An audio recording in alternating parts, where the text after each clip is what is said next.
Hi there, welcome back to the channel. And if you're new here, welcome. So, as you can see by the title, we're on part 4 of our study, Is Death Real or Not? And we're talking about where is hell. But before we get started, please subscribe and hit the notification bell so you'll know when I upload a new video. And please hit that like button and even share the video. That'll help me grow the channel. I sure appreciate it. So, let's get started. Where is hell? You know, there's a number of beliefs out here. Some people believe God is too good to punish anyone. So everybody goes to heaven. Everybody gets a car. I'm just joking. Or some believe that people are sent to hell for eternity, even if they lived on this earth a short while. Can you imagine dying at a very young age centuries ago and still burning in hell because of your sins? Come on now. But that's what the majority of people believe. And there are a few of us that believe that those that are wicked will be completely annihilated from existence. But let's see what the scriptures have to say. All right. So, will sinners be punished? Proverbs 11:21 says, "Though hand joined in hand, the wicked shall not be unpunished, but the seed of the righteous shall be delivered." So the wicked shall not go unpunished. Isaiah 13 verse 11, and this is the first part of the verse. I'm going to say part A. The first part says, "And I will punish the world for their evil, and the wicked for their iniquity. And I will cause the atrocity of the proud to cease, and will lay low the haughtiness of the terrible." Arrogancy, I'm sorry, I said that wrong. The arrogancy of the proud to cease. And 2 Peter 2 verse 9 says, "The Lord knoweth how to deliver the godly out of temptation, and to reserve the unjust until the day of judgment to be punished." So again, my question is, will sinners be punished? And we read that they shall not go unpunished. And it was said that he will punish those that are evil. And also, he knows how to deliver the godly out of temptation, but the unjust have a day of judgment. They have a day appointed to be judged for their punishment. Now, did Christ teach the casting of the wicked into hellfire? Was that something that Christ taught? Let's look at Matthew 5:29. "And if thy right hand offend thee, pluck it out, and cast it from thee. For is it profitable for thee that one of thy members should perish, and not that whole body should be cast into hell?" So did Christ teach the casting of the wicked into hellfire? Well, it looks like it. It says, if your right eye offend you, pluck it out, cast it in away from thee. And is it profitable for you to have any of your members perish, and not that the whole body shall be cast into hell? So what does that mean? Where will the wicked be punished? He said this would happen. What does he mean? Where will the wicked be punished? And Proverbs 11 verse 31 says, "Behold, the righteous shall be recompensed in the earth, much more the wicked and the sinner." So where is this hell? Where is this place? Where is this thing? It says in the earth, okay?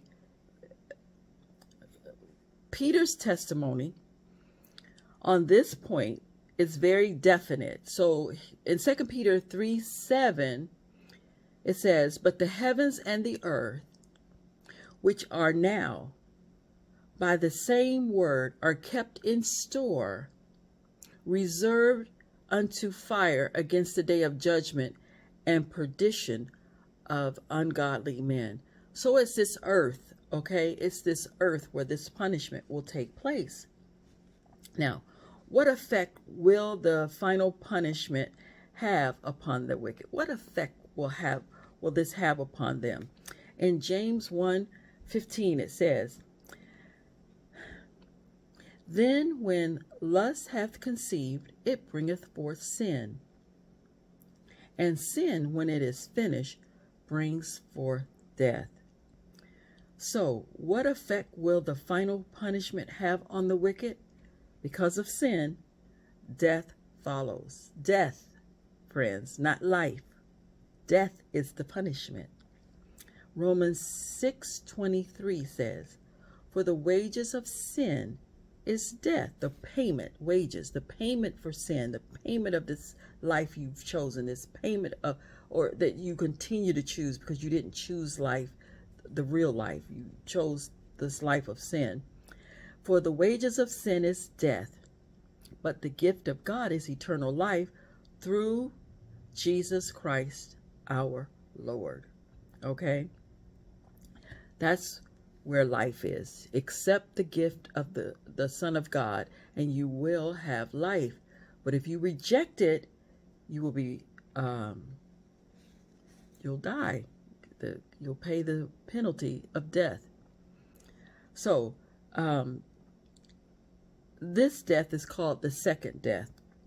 It is the death described by John when he says, Revelation 20 verse 9, "Fire came down from God out of heaven and devoured them." That's the last part of that verse. This will take place after the second resurrection at the end of the 1,000 years. We haven't talked about the resurrection yet, but that's when that takes place. Okay.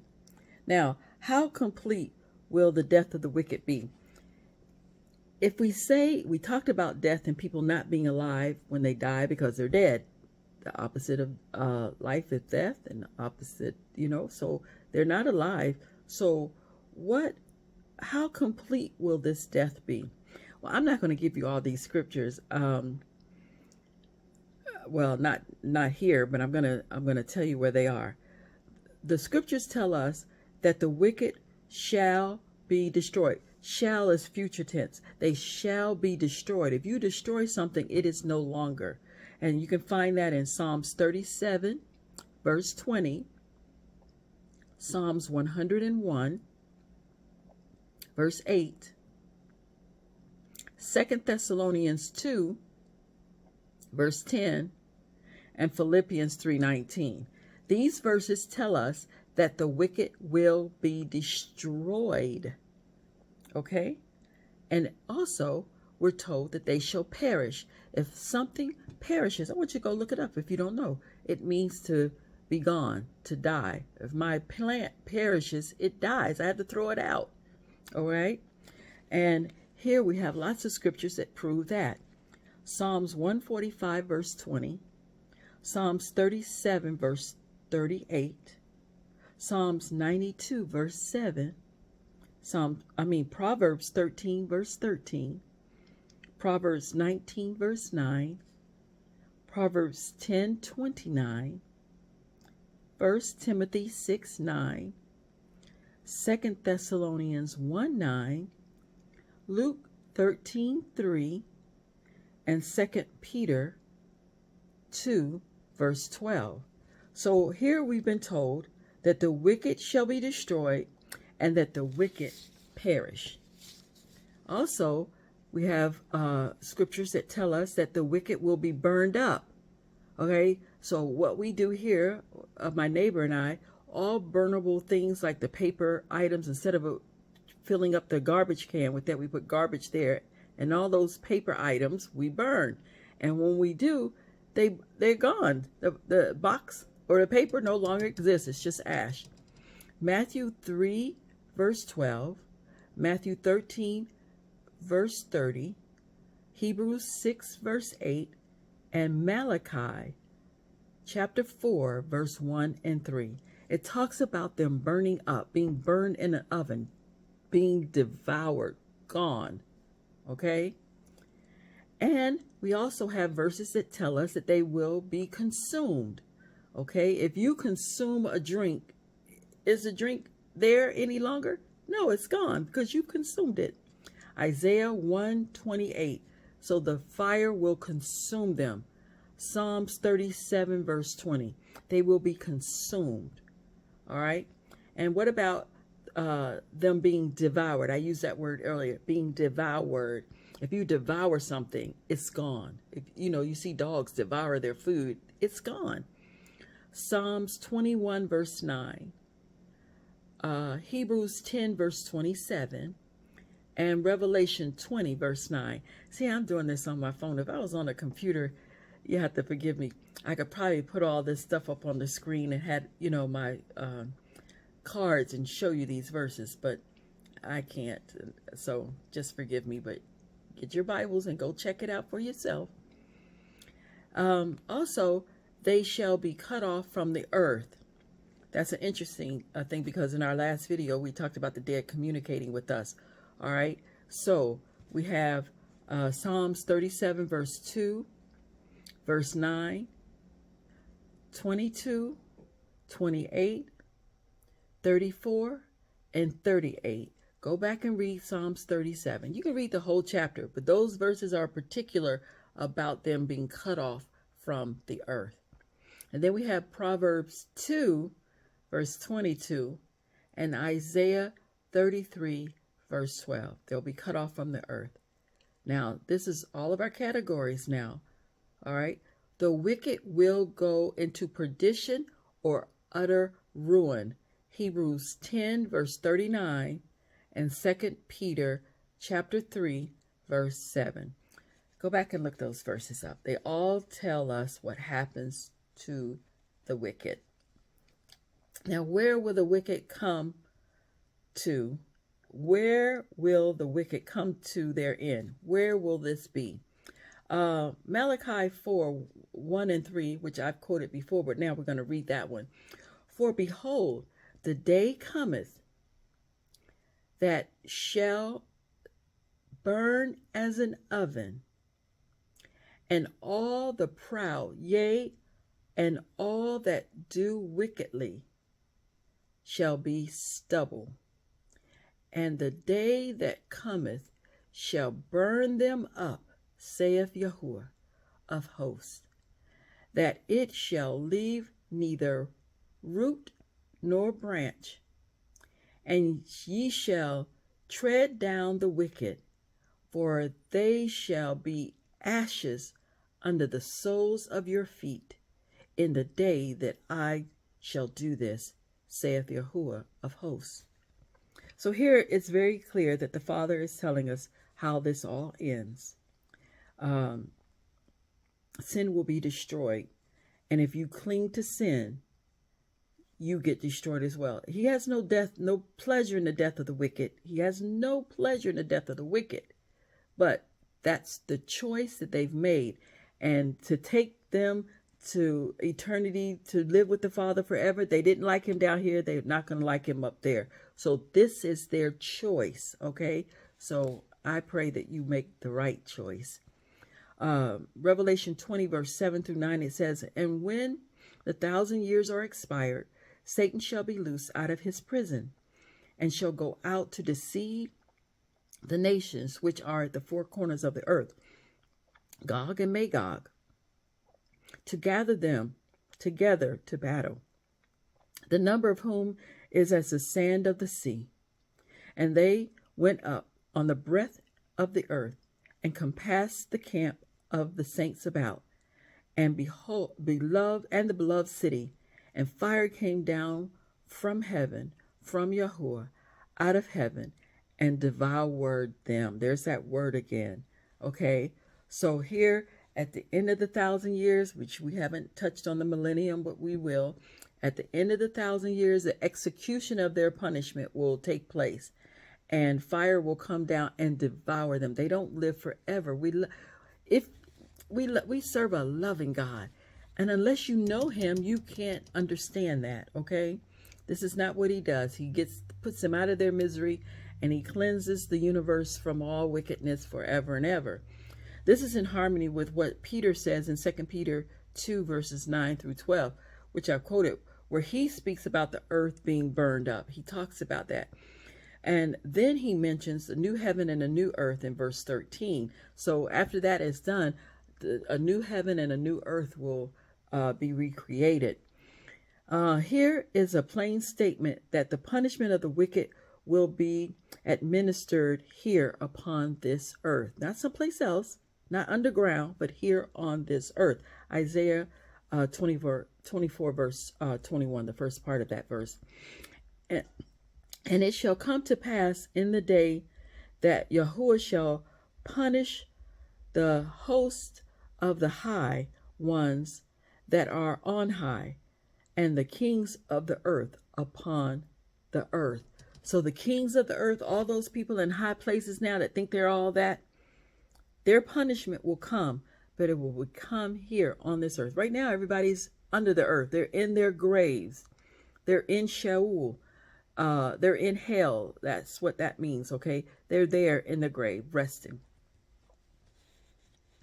But a day is coming when punishment will be meted out on all those who reject the Son of God and, of course, his Father. So, are the wicked being punished in hell fire right now? Well, if you stuck with me this far, you would have to say, well, according to what you just said or read, then that would be a no. And that would be correct. There is a day coming when this will take place. 2 Peter 2:9 tells us that the Lord knoweth how to deliver the godly out of temptations and to reserve the unjust until the day of judgment to be punished.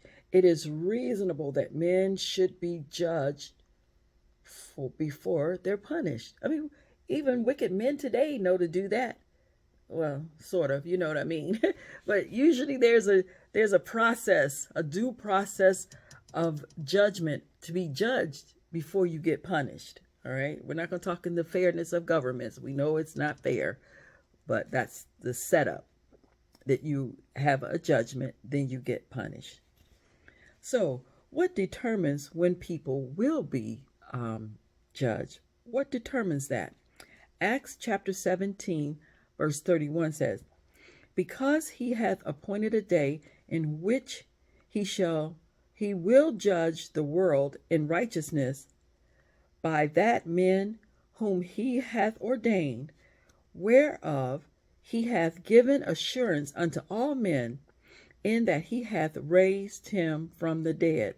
So what determines that? The day appointed, that determines it. It will be a day appointed that he will judge the world. He's given a day, he has appointed a day, and that's when that will happen and not before. I mean, that's to be fair. Then everybody gets to see. Those who are saved get to see. Oh, that's why so-and-so is not here. That's why this person isn't here.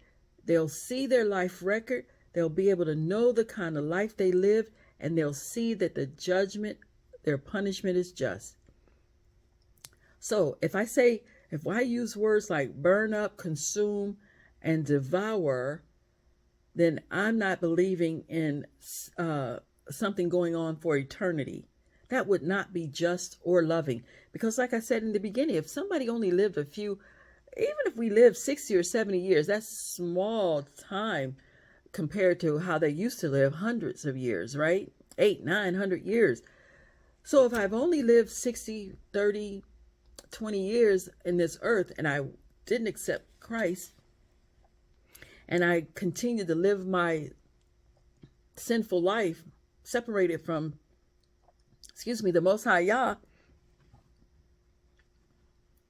would it make sense for me to be punished for eternity? Everybody getting the same punishment, eternity. But some people are getting more punishment for their short lives if they died before me. That doesn't even make sense. Do you understand what I'm saying? It doesn't even make sense. And if you put that on God and call yourself a believer, that's, to me, it's ridiculous, because you don't know God. To think that let me tell you something. I knew this guy that had a radio station on a cable station in Florida years ago. I think it was around the Orlando area. And he did a series of beliefs and studies, okay, at what his particular church denomination believed. And when he got to this about no eternal hellfire, the station took him off because they said people were following him up until this point. And these so-called Christians were in such an uproar that they lost their minds, and they were calling the station by the hundreds of thousands, wanting him to stop. They were agreeing with him all up until that point, but they wanted to keep their hellfire. Can you imagine? Can you imagine somebody who professes to know God? Well, they say most of them don't know God, but they profess to know him, and they profess to know Jesus, and then they want to hold on to this doctrine and get so upset when you take it away from them. So he has appointed a day.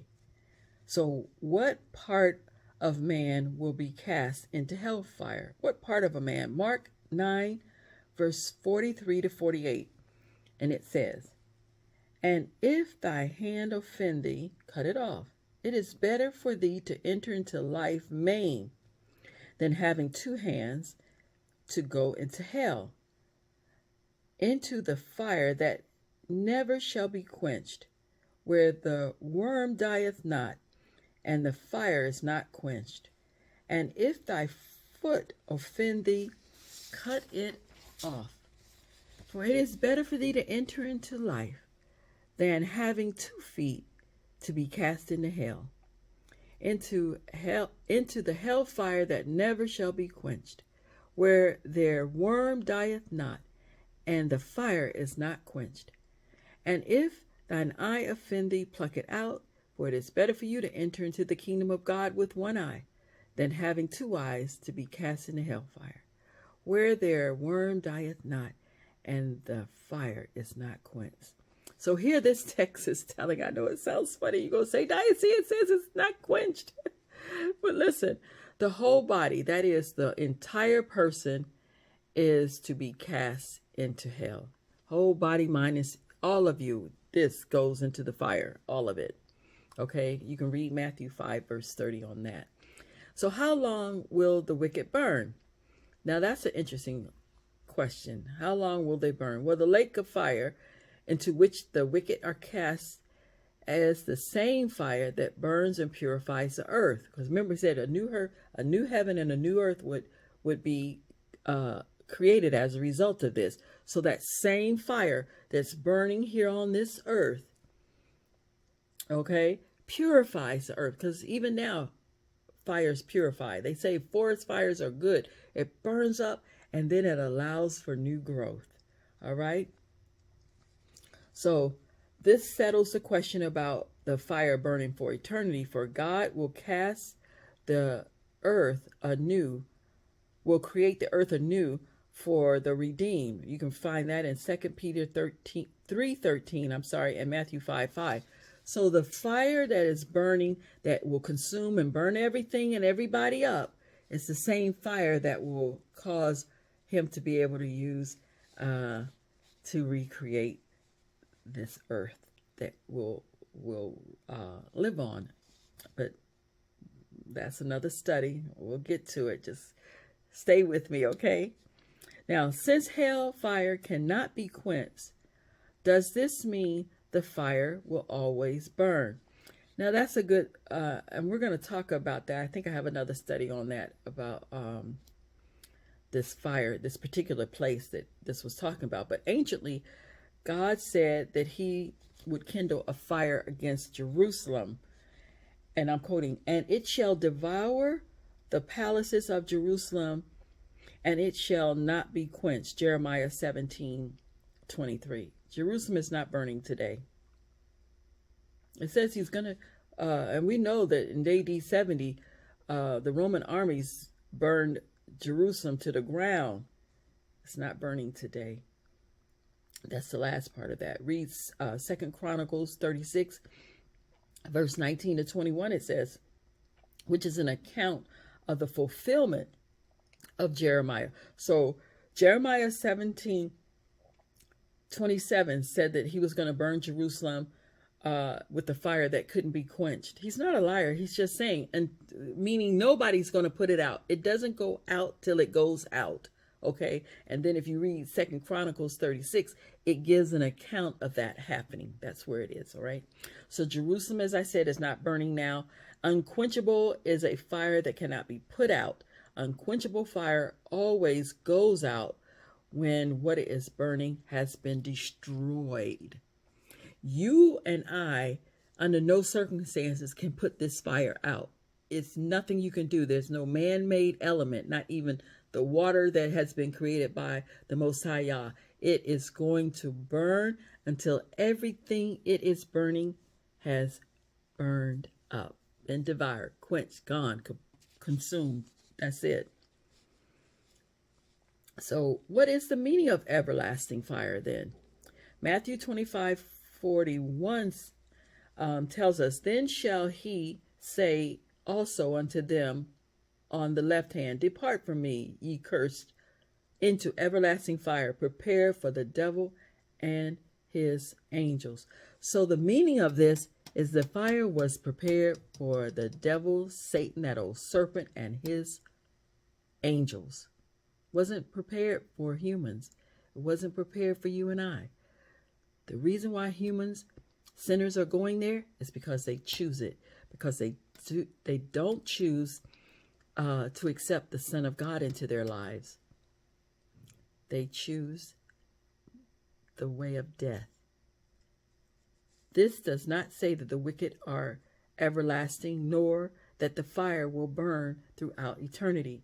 In Jude it says, even as Sodom and Gomorrah and the cities about them in like manner, giving themselves over to fornication and going after strange flesh, are set forth an example, suffering the vengeance of eternal fire. That's in verse 7. Jude, verse 7. The fire that destroyed Sodom and Gomorrah is not burning today, but it was called an unquenchable everlasting fire. Peter tells us how the fire reduced those cities to ashes and overthrew them. That's what eternal fire means. Read 2 Peter 2, verse 6. Sodom and Gomorrah, there was an everlasting fire. Nothing. It said fire and brimstone came down from heaven. And they said that brimstone, like 7,000 degrees. I can't even imagine that. You know, an oven goes up to 400, 500 degrees. You talk about something, a brimstone burning at the heat of thousands of degrees. And some of those, they found some of them that didn't burn, okay? Because, you know, they didn't burn. It was just so fast. The fire was intense, but it burned everything up. So let's conclude here. What is the meaning of forever in these texts? Well, let me see. I write these down. I had to go over here and read. Revelation 14:10 says, 14:10 and 11 says, the same shall drink of the wine of the wrath of God, which is poured out without mixture into the cup of his indignation. And he shall be tormented with fire and brimstone in the presence of holy angels, in the presence of the Lamb. And the smoke of their torment ascendeth up forever and ever. And they have no rest, day nor night, who worship the beast and his image, and whosoever receiveth the mark of his name. You know, we're at this point in time, people are talking about the mark of the beast. We're in that time where that's being formed. If you choose that mark, if you choose the mark of the beast, this is what's going to happen to you. That's what this is saying. And also Revelation 20 verse 10, it says, and the devil that deceiveth them was cast into the lake of fire and brimstone, where the beast and the false prophet are, and shall be tormented day and night forever and ever. So the devil's going there, the beast and the false prophet. That's a whole nother study. I'll try to attempt to deal with that at some point in time, but just know that he will be destroyed because it was destroyed, but the beast will be destroyed and the false prophet along with him. So, let's see. Here we want to read this as well. And fear not them which can kill the body, but are not able to kill the soul, but rather fear him which is able to kill both soul and body in hell, that can destroy all of it. And here's another one. That was Matthew 10:28. Sorry about that. And Revelation 20, verse 14. It says, and the death and hell were cast into the lake of fire. This is the second death. So death and the grave is all going in there and being devoured. It will no longer happen. That will be the end of this. I'm sorry this video took so long. You know, I try to keep them short, but I didn't think I should try to break this up. Okay, so one thing is for sure. If you choose Christ as your Savior, as he is the Son of God, this is not something you have to worry about. But if you refuse his love, then you're choosing fire. If you reject his love, you're choosing hellfire. I just pray if you're watching this video that that's not your choice, that you will make the Son of God, Yahushua HaMashiach, Christ Jesus, your Lord and Savior. That's what I pray. So until we meet again, may the grace and peace of God our Father and the Lord Jesus Christ be with you all until we meet again in the next video. Shalom.